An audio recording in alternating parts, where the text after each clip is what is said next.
disaster befalls our beautiful city. And guess who's to blame? In what should have been a routine prison transfer, the Spider-Men felt the need to inject themselves into a situation that was already being handled by the proper authorities, and completely botched it.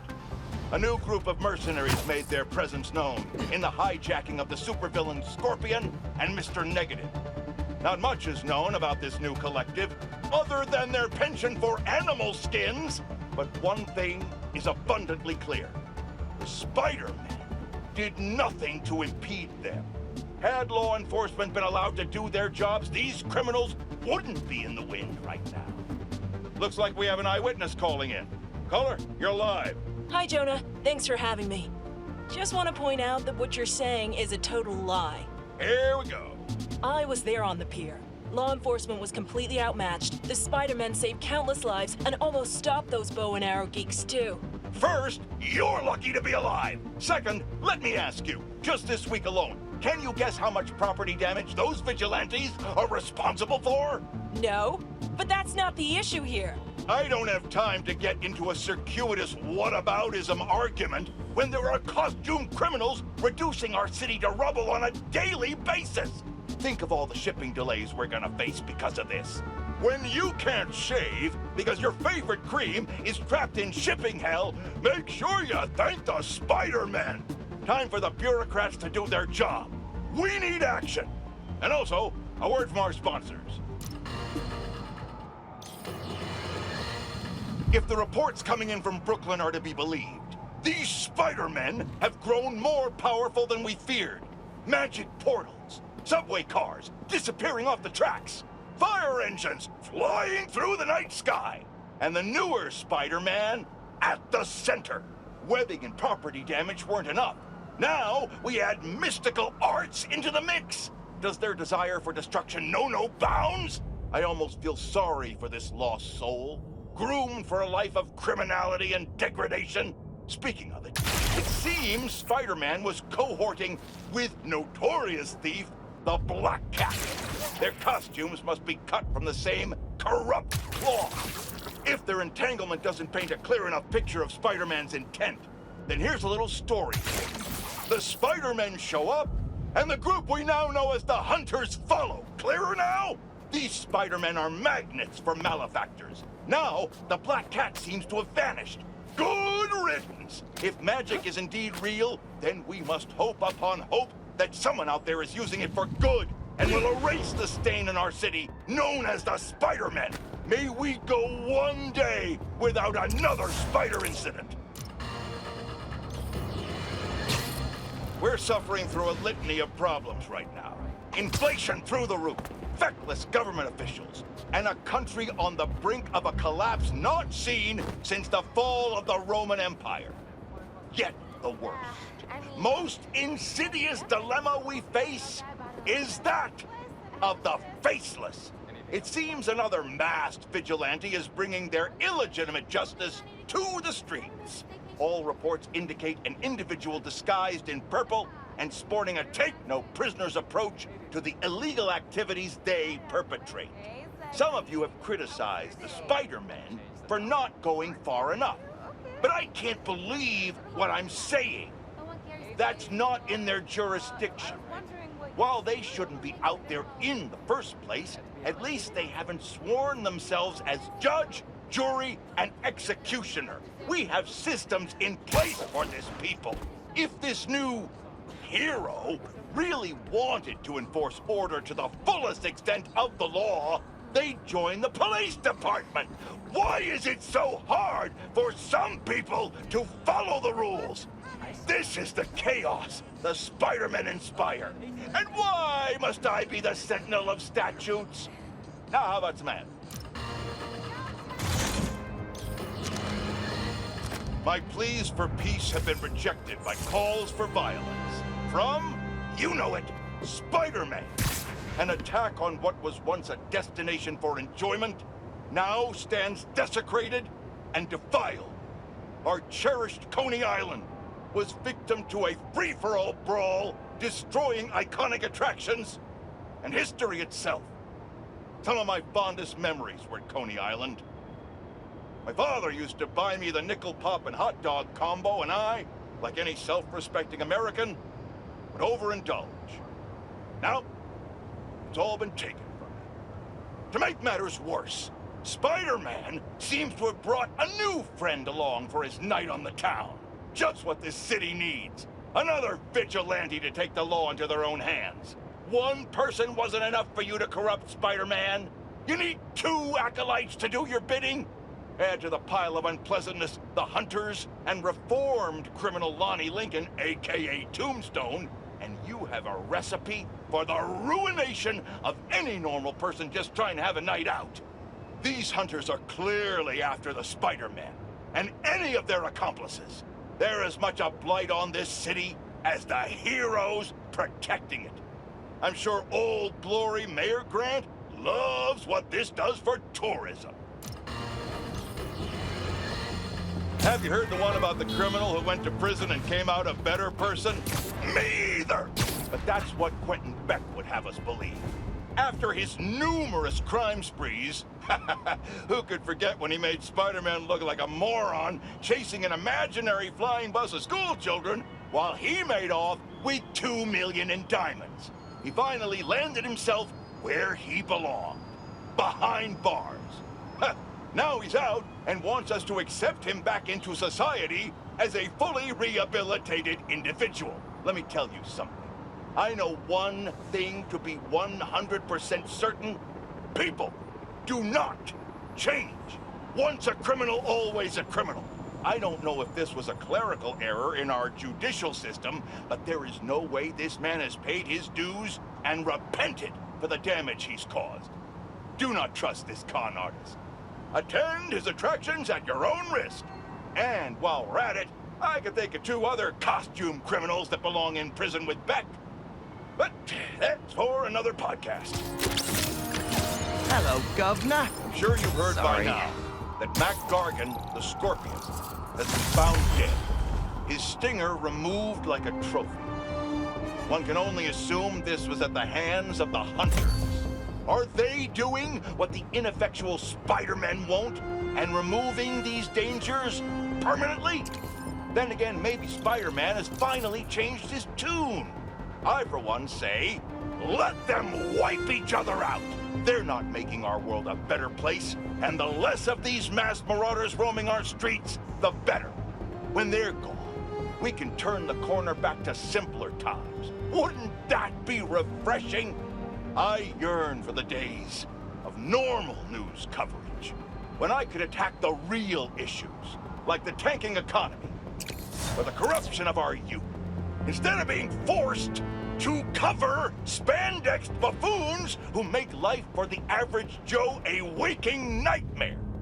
One day, one day. Is it Fashion Week? Spider-Man seems to think so, debuting an all-new black costume. But, dear listener, if this tiger has changed his stripes, he is still very much a menace. In a heated battle with the hunters, Spider-Man left Queens in shambles, destroying private property and making his problem everyone else's. This fight escalated, cascaded, and culminated in a chase on the East River with his partner, Spider-Man Jr., joining the fray to create more chaos. Eyewitnesses are indicating they spotted a giant lizard in the river. Let's hope it's not the lizard. That would only prove my point. Rehabilitation is a myth, a fantasy, a joke. They go away and come out the revolving door. Nothing's changed, except they know what mistakes not to make next time. Call me cynical, but I'd rather be cynical and safe than naive and deceased. It's okay to admit that some people are just bad. We as a society need to have a collective reckoning with the notion of heroes. As I warned, a monster we were told was cured has returned to wreak havoc, and Spider-Man failed to protect us. Once again, Dr. Kurt Connors, the Lizard, rampages through our streets. The good doctor drags Spider-Man around town in one of the most pathetic displays of heroism I've ever witnessed. Was it heroic to destroy priceless artifacts in the museum?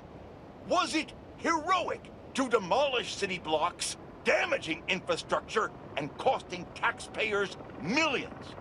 What about the dozens of law enforcement officers injured trying to solve a problem Spider-Man created? Of course, he wasn't alone in this panoply of parlousness. The hunters continue to run roughshod, unchecked and unheeded. The level of devastation brought upon the denizens of this fair city is too much to bear. We've had enough! When will our elected officials step up and do their jobs? We can't keep waiting! By then, it will be too late. If there's one thing New Yorkers hate, it's obstruction of traffic. And right now, due to certain webheads, I'm being forced to podcast from my car because they thought it would be hilarious to cave in the Queensboro Tunnel in a skirmish with the hunters. I'm sure they're having a good old chuckle thinking about the thousands of commuters they've upended today. Imagine going through life without a care for anyone else in the world. No sympathy, no regard. Hey, idiot, knock it off! You think I'd be sitting here if I could move? Why don't you get out and direct traffic then? Better yet, go dig out the tunnel. Where was I? Oh, it's compassion they lack. In times like these, we're called upon to be better. Set an example and be the change we want to see in the world. I'm moving! I am moving! You degenerate!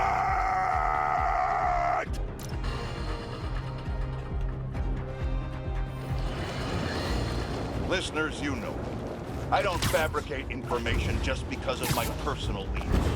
What I'm hearing, I take no pleasure in delivering to you. But it's my duty to report it nonetheless. It seems the newer Spider-Man has gone missing. Now, we can all agree these vigilantes need to be brought to justice. But it seems that may never come to pass. A trusted source claims they saw firsthand Spider-Man captured by the hunters. Now, their track record speaks for itself.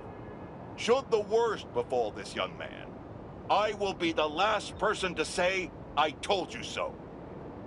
Even though I was the first person to say it. Despite my campaign against these dangers to society, I don't wish harm on any other human being. So let us all come together and hope for Spider-Man's sake that he survives this ordeal, so he can face the courts and the punitive justice he deserves. Once the epicenter for New York tourism, now the scene of a deadly bloodbath. Unless you've been living under a rock, you've seen the photos released from Times Square, where we've learned Sergei Kravenov, also known as Kraven, leader of the Hunters, has been brutally murdered by a monstrous unknown assailant. The most interesting piece of information to arise out of this catastrophe, the horrendous behemoth behind the homicide was sporting the same damn spider logo of New York's own Spider-Man. The day I've prophesied and rightly feared may have come to pass. Spider-Man has perhaps transformed into a merciless creature capable of apocalyptic levels of destruction. This is the result of unchecked power and unsupervised will.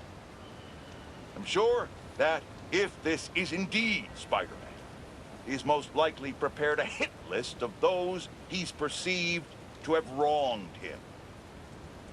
Dear listeners, I can only assume I'm high on that list. If this animal decides to exact his vengeance upon me, may my story be a lesson to you all. Do not let my life be in vain. Band together and we can stand up against these formidable powers, once and for all. But until that day comes, I'll be fighting alongside you, for the good of our people and the good of our nation.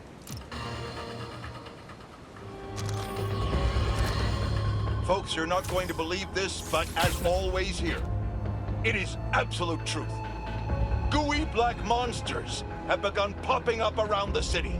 I repeat, monsters are in our city, propagating and disseminating to ends unknown. We've heard numerous accounts of missing persons, families torn apart, friends and loved ones mysteriously disappearing. But now believe we can shed some light on the culprits. These vile creatures appear to be abducting us. For what nefarious purpose? We don't know yet. Now, more than ever, we need to look out for each other. Don't go out alone, unless it's an emergency.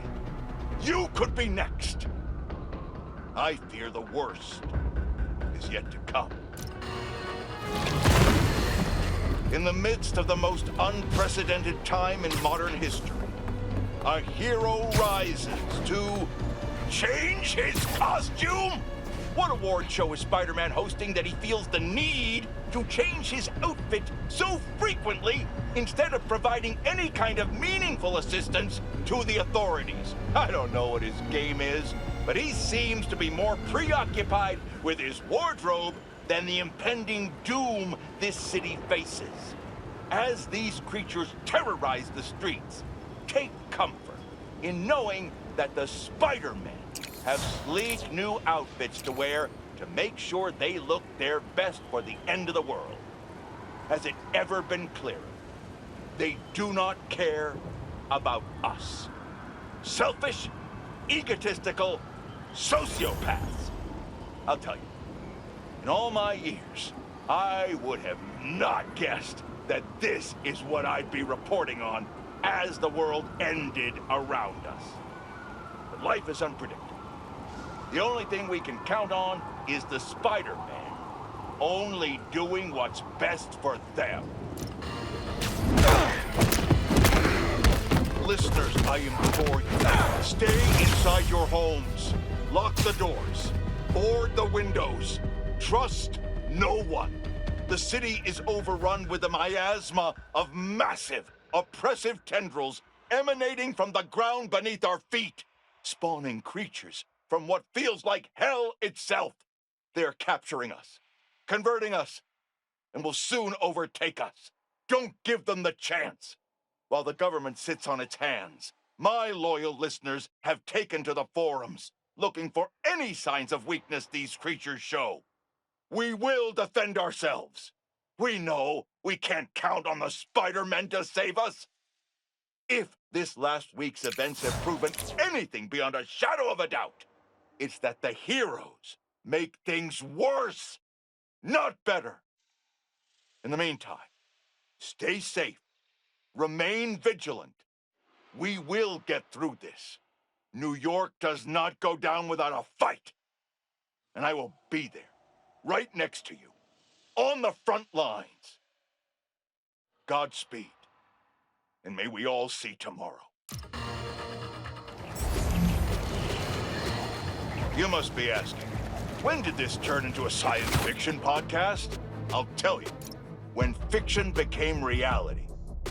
As a boy, I would read stories of beings from other worlds who wreaked great terror upon our planet, and righteous heroes who wouldn't back down no matter the odds. The morals were clear and simple, window-dressed in outrageous circumstance, to escape our humdrum reality. What I wouldn't give for our boring lives to return now. I look out the window and I see a city in panic, sheltering in fear, cries unheard and unanswered. I feel hopeless, powerless in the face of the world tearing itself apart and being remade in an unrecognizably foreign fashion. Those stories used to have happy endings, but I can't promise one right now. All I know is that we need a hero to rise up. And no, before the calls come in, I am not talking about the Spider-Men. I'm talking about our government and the duly elected officials with the power to do something. Save the costumes for Halloween. We need the army. Can you smell the change in the air? It's fresh and clean. A new day for this world. Staring down the face of the apocalypse offers a new perspective on life. Time to let go of old grievances. Rearrange priorities. While the world waited with bated breath to see if they would be next. New York stood tall and held the line. We did not acquiesce. After we take a moment to celebrate the freedom we fought so hard to retain, we must then turn our sights to the people responsible for putting us in harm's way to begin with. I'm talking about Oscorp and, of course, the Spider. You're going to hear a lot of conflicting reports and lies surrounding the events of last week, but let me assure you, this is still just the facts here. So let's lay them out. Spider-Man was seen wearing a black suit. Then a monster appears wearing a similar suit. Then our proud city is overrun by similar monsters. Oscorp is claiming it's Spider-Man's fault for stealing Oscorp's research. That doesn't surprise me. But Oscorp needs to be held accountable for creating these damn creatures in the first place. This is what happens when corporations try to play God and individuals overreach. Of course, hoping for legal ramifications for wrongdoers is like hoping for an ice cream shop in the desert. We must not forget where the blame lies. We can't forgive either. But for now, enjoy life. We're lucky to have it. Allow me to set the stage. A train line in Brooklyn. Presumably, precious containers carrying commodities that we rely on. Spider-Man. And that new vigilante. Oh, did I just spoil the play? Can you see where this is going? I feel sorry for anyone awaiting a shipment today. It's not coming. You know who to thank. Explosions rocked the line. Trains were derailed, almost colliding with an apartment complex. A local community group was injured. The followers of the Flame, I'm not here to judge, were mercilessly attacked by Spider-Man. And from the rumblings I've heard, there's a new commando in Spider-Man's army. They go by Wraith. Now, I can't say for certain what the inciting incident was, but I find it hard to believe these followers were there to cause harm. More than likely, they were having a peaceful ceremony. Perhaps they could have chosen a different location, but who is Spider-Man to come in and break it up? He's infringing on our rights and destroying commerce in the process, folks. We need to keep redrawing the line, because the Spider-Men and company keep stepping over it. What's the next freedom you expect Spider-Man to threaten? I'm awaiting your calls.